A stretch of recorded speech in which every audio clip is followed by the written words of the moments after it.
LinkedIn presents.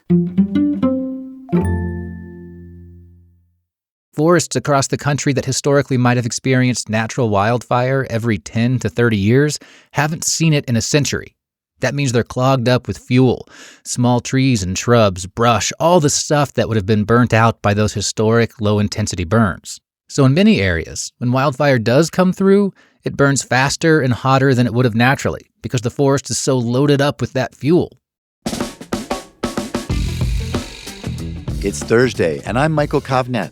Welcome to the Next Big Idea Daily, the show that helps you live smarter, healthier, and brighter. So, as you know, Los Angeles is just starting to recover from some of the most devastating fires in California's history. And that disaster is setting off alarms all over the country.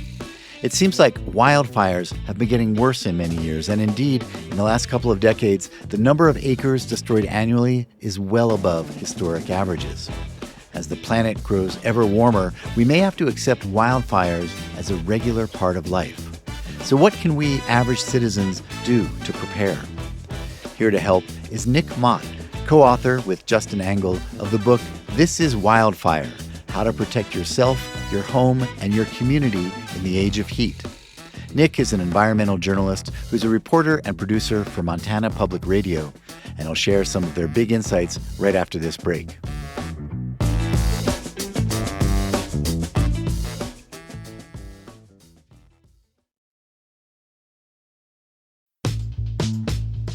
This is Nick Mott, and I'm here to talk with you about the book I co-wrote with Justin Angle.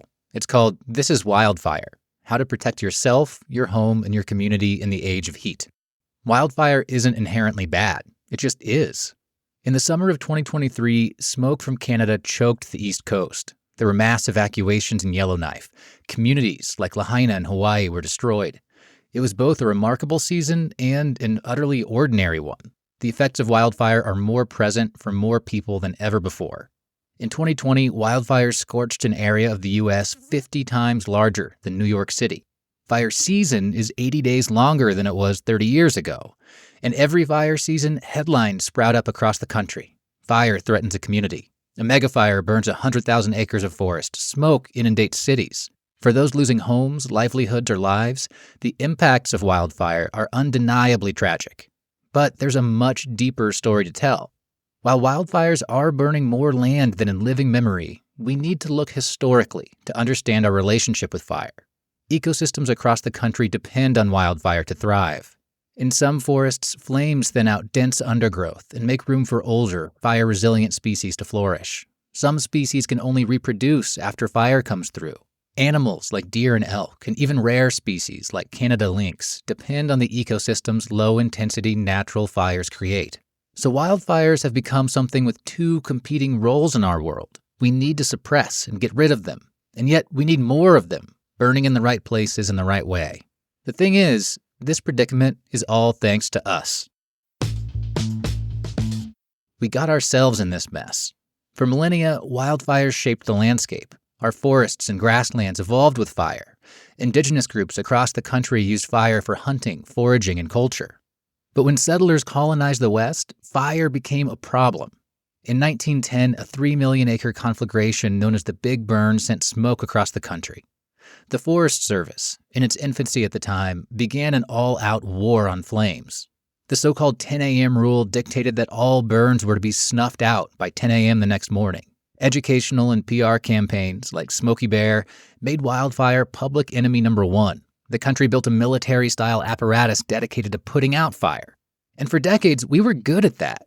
Forests across the country that historically might have experienced natural wildfire every 10 to 30 years haven't seen it in a century. That means they're clogged up with fuel, small trees and shrubs, brush, all the stuff that would have been burnt out by those historic low-intensity burns. So in many areas, when wildfire does come through, it burns faster and hotter than it would have naturally because the forest is so loaded up with that fuel. This is the first cause of our wildfire predicament. Second is how and where we're developing.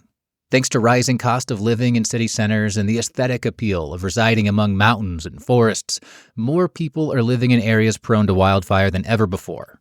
Those areas, called the Wildland-Urban Interface, or WUI for short, contain about a third of all homes in the U.S. Across the West, about 16 million homes are in fire-prone areas.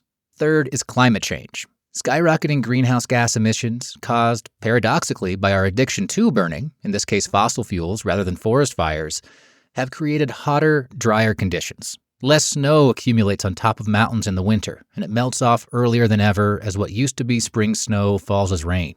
Hotter, drier air further dries out trees and grass and other fuel, making it more flammable, and allowing fires to burn bigger, faster, and during more hours of the day.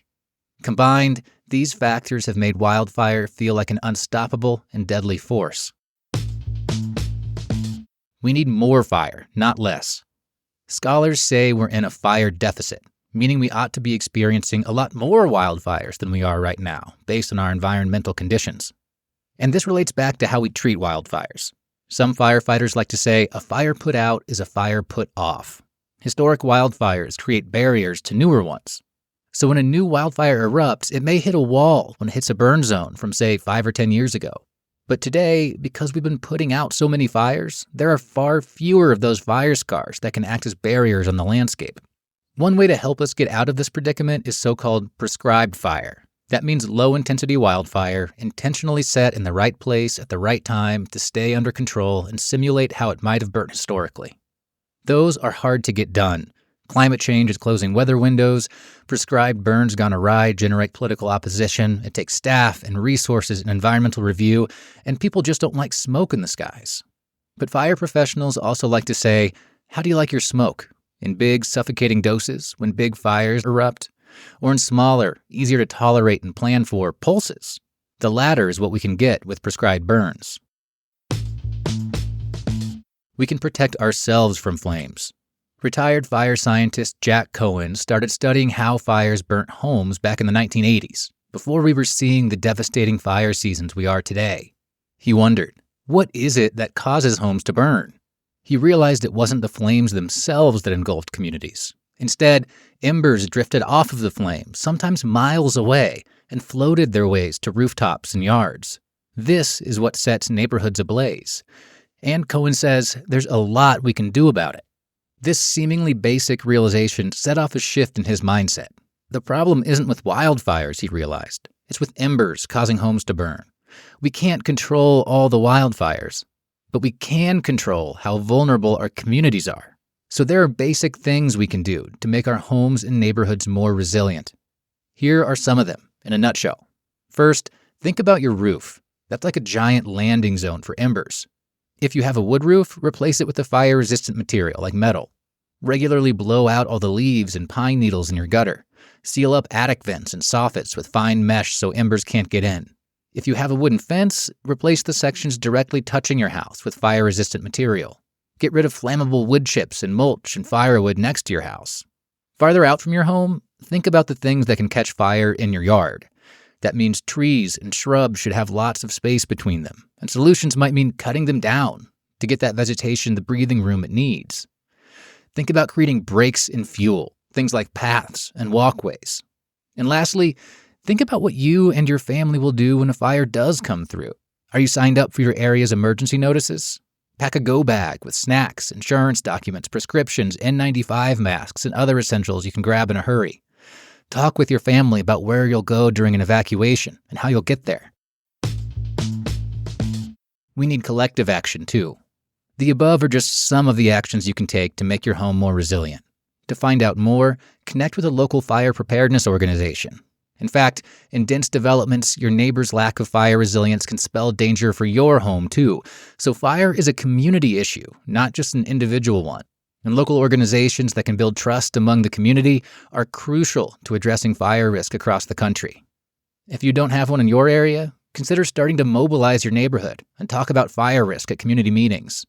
Other helpful solutions can mean creating community tool libraries so those without resources can get the work done too, and actions as simple as offering to help out neighbors. But real change has to come at the policy level too.